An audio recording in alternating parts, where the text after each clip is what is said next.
السلام علیکم ورحمۃ اللہ وبرکاتہ. نحمده ونصلي على رسوله الكريم اما بعد فاعوذ بالله من الشيطان الرجيم بسم الله الرحمن الرحيم رب اشرح لي صدري ويسر لي امري واحلل عقدة من لساني يفقهوا قولي. ہمارا آج کا موضوع گفتگو ہے روزہ کس لیے. الحمدللہ ہم سب روزے کی فرضیت کے بارے میں جان چکے کہ یہ ایک فرض عبادت ہے، لیکن سوال یہ پیدا ہوتا ہے کہ اسے فرض کیوں کیا گیا؟ روزہ رکھنے کا اصل مقصد کیا ہے؟ روزہ رکھنے سے ہمیں کیا ملے گا؟ کیا حاصل ہوگا؟ کیا فائدہ ہوگا؟ اگر ہم ان سوالوں کے جواب کے لیے اپنے رب سے رجوع کرتے ہیں، کیونکہ روزہ اسی نے مقرر کیا ہے، روزہ رکھنے کا حکم اسی کی طرف سے ہمیں ملا ہے، تو اللہ سبحانہ وتعالی فرماتے ہیں یا ایھا الذین آمنوا کتب علیکم الصیام کما کتب علی الذین من قبلکم لعلکم تتقون. اے لوگو جو ایمان لائے ہو، تم پر روزے فرض کیے گئے جیسے تم سے پہلے لوگوں پر فرض کیے گئے تھے، تاکہ تم میں تقوی پیدا ہو، تاکہ تم بچ جاؤ. تو گویا روزہ رکھنے کا اصل مقصد تقوی کا حصول ہے. لیکن سوال یہ پیدا ہوتا ہے کہ تقوی کیا ہے؟ تقوی کا لفظ عربی زبان کا لفظ ہے جس کا مطلب ہے بچنا. کس چیز سے بچنا؟ تقوی دراصل اللہ تعالی کے ڈر اور اللہ تعالی کی محبت میں ان کاموں سے بچنے کا نام ہے، ان باتوں سے بچنے کا نام ہے جو اس کو پسند نہ ہو. روزہ دراصل ہمارے اندر ایسی روحانی طاقت پیدا کرتا ہے کہ جس کے بعد ہم اس قابل ہوتے ہیں کہ ہم اللہ تعالی کی ناراضگی کے کاموں سے بچ سکیں. یہ کس طرح ممکن ہوتا ہے؟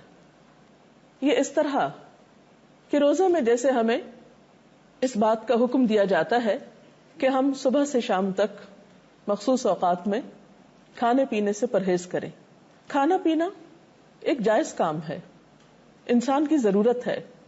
لیکن مثال کے طور پر اگر ایک انسان دن کے 12 گھنٹے کھانا پینا چھوڑ دیتا ہے اور جب بھی وہ کھانے کے قریب آتا ہے یا کھانا اس کو نظر آتا ہے اور اس کا دل بھی چاہتا ہے تو وہ اپنے آپ کو روک لیتا ہے، بچا لیتا ہے.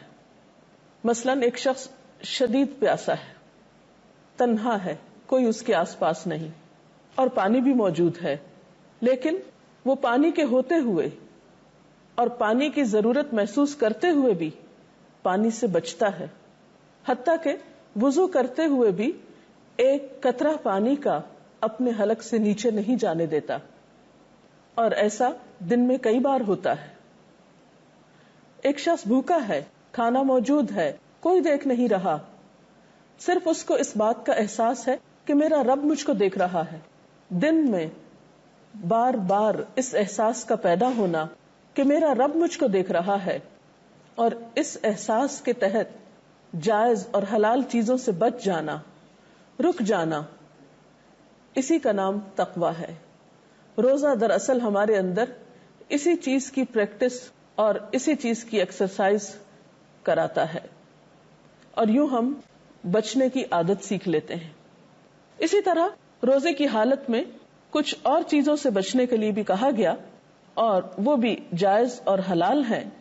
تو دراصل یہ ساری تربیت اور ٹریننگ اس چیز کا نام ہے کہ جس رب کے حکم سے انسان حلال چھوڑنے کی قوت اپنے اندر پاتا ہے، اسی رب کے حکم سے پھر وہ حرام اور گناہ کے ان کاموں سے بھی بچے جو رب کو پسند نہیں.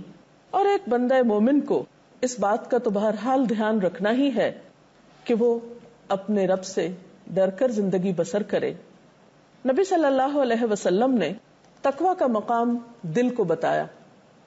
یعنی تقوی ایک ایسے احساس کا نام ہے جو انسان کے دل کے اندر ہوتا ہے. اور آپ سب جانتے ہیں کہ دل کے معاملے بہت شدت کے ہوتے ہیں.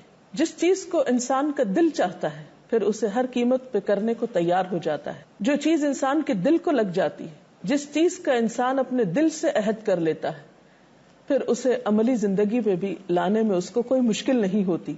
ہاں، دل کی یہ خواہشات درست سمت پر ہوں یا پھر غلط سمت پر ہوں. آپ نے دیکھا ہوگا کہ عموماً دل کے معاملات میں انسان بے بسی کا شکار ہو جاتا ہے. تو روزے کی حالت میں، رمضان المبارک میں، ہمیں اپنے دل کی بھی کچھ ایسی تربیت کرنا ہے کہ اس کے اندر اللہ تعالیٰ کی رضا، اللہ تعالیٰ کی پسند، اللہ تعالیٰ کی خوشی کے کاموں کا ایسا جذبہ، ایسی طاقت اور ایسی قوت پیدا ہو جائے کہ ہم نیکی کے کام خوشی سے کر سکیں. اسی طرح ہم دیکھتے ہیں کہ روزہ رکھنے کے لیے سحری کی بہت تاکید کی جاتی. آپ سب جانتے ہیں کہ سحری کا وقت ایسا وقت ہوتا ہے جب کسی کا کھانے کو دل نہیں چاہ رہا ہوتا، لیکن پسندیدہ عمل کیا ہے کہ اب کھاؤ.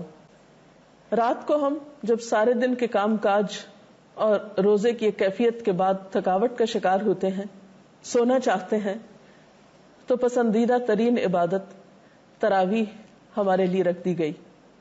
تو گویا جب کھانے کو دل چاہتا ہے تو کہا جاتا ہے مت کھاؤ، جب سونے کو دل چاہتا ہے تو کہا جاتا ہے مت سو، ابھی عبادت کچھ اور کر لو.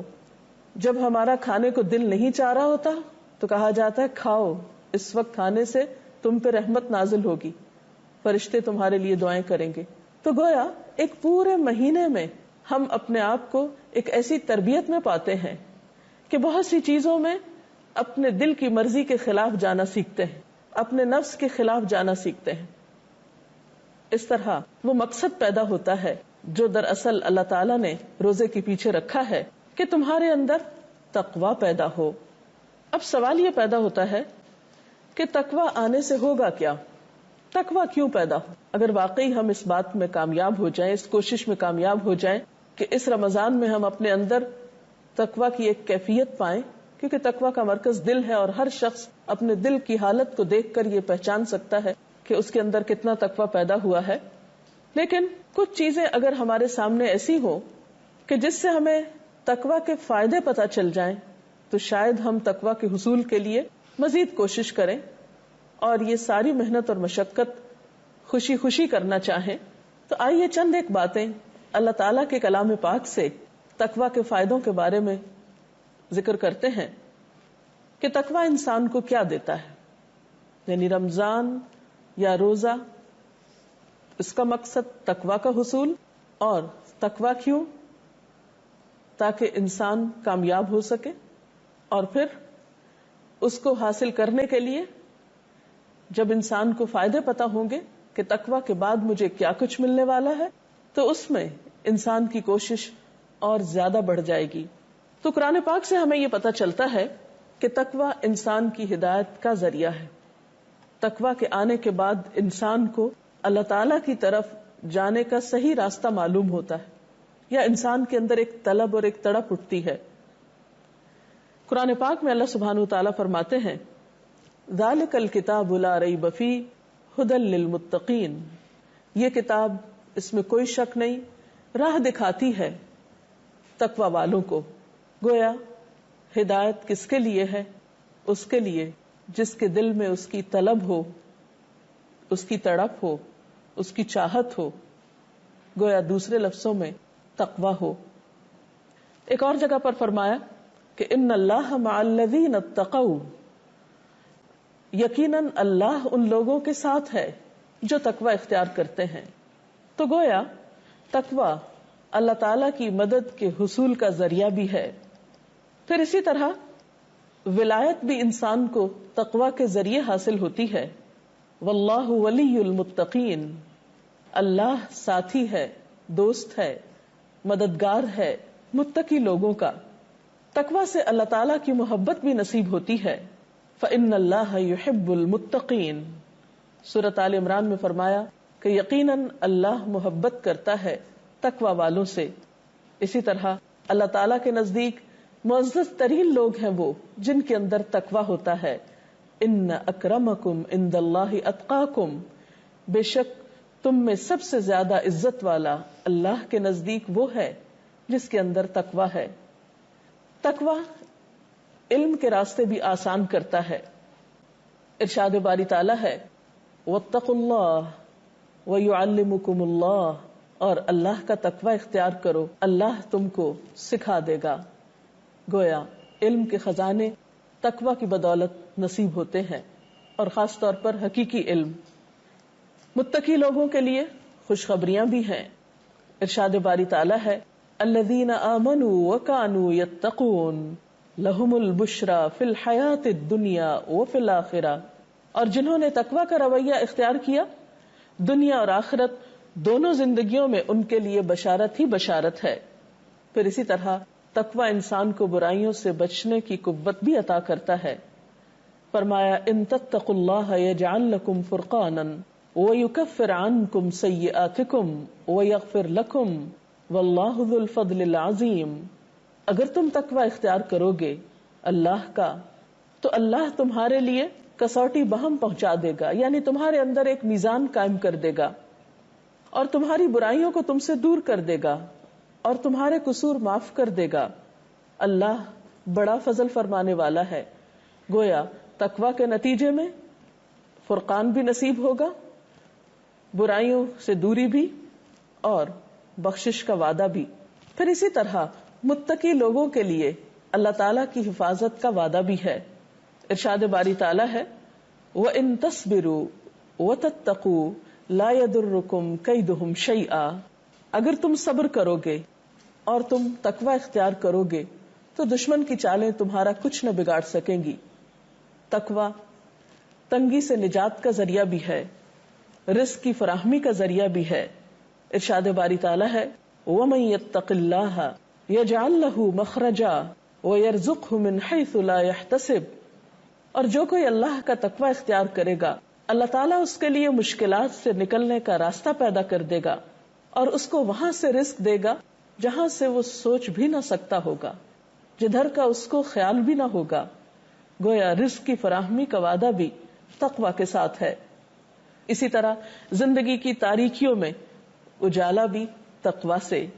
فرمایا اتقوا اللہ، اللہ سے ڈرو، وآمنوا برسولہ، اور اس کے رسول پر ایمان لاؤ، یؤتکم کفلین من رحمتہ، وہ اپنی رحمت میں سے تمہیں 2 حصے عطا کرے گا، دوہرا حصہ دے گا. وَيَجْعَل لَّكُمْ نُورًا تَمْشُونَ بِهِ، اور تمہیں ایسا نور عطا کرے گا، ایسی روشنی عطا کرے گا کہ جس سے تم دنیا میں زندگی بسر کر سکو گے، تم چل سکو گے. پھر کاموں میں آسانی کا وعدہ بھی تقوی کے ذریعے. فرمایا وَمَن يَتَّقِ اللَّهَ يَجْعَل لَّهُ مِنْ أَمْرِهِ يُسْرًا، جو شخص اللہ کا تقوی اختیار کرے گا وہ اس کے لیے اس کے کام میں آسانی پیدا کر دے گا. پھر اسی طرح گناہوں سے چھٹکارے اور اجر میں اضافے کا ذریعہ بھی تقوی ہی ہے. وَمَن يَتَّقِ اللَّهَ يُكَفِّرْ عَنْهُ سَيِّئَاتِهِ وَيُعْظِمْ لَهُ أَجْرًا، اور جو اللہ سے ڈرے گا اللہ اس کی برائیوں کو دور کر دے گا اور اس کو بڑا اجر عطا کرے گا. پھر اسی طرح زمین و آسمان کی برکتیں بھی تقوی کے ذریعے. وَلَوْ أَنَّ أَهْلَ الْقُرَىٰ آمَنُوا وَاتَّقَوْا لَفَتَحْنَا عَلَيْهِمْ بَرَكَاتٍ مِّنَ السَّمَاءِ وَالْأَرْضِ، اگر بستیوں کے لوگ ایمان لے آئیں اور تقوی کی روش اختیار کریں تو ہم ان پر آسمان و زمین سے برکتوں کے دروازے کھول دیں. پھر آخرت میں جنت کا حصول بھی تقوی کے ذریعے. ان للمتقین عند ربہم جنات النعیم، یقیناً خدا ترس لوگوں کے لیے ان کے رب کے ہاں نعمت بھری جنتیں ہیں. گویا تقوی دنیا اور آخرت کی سعادتوں کا ذریعہ ہے.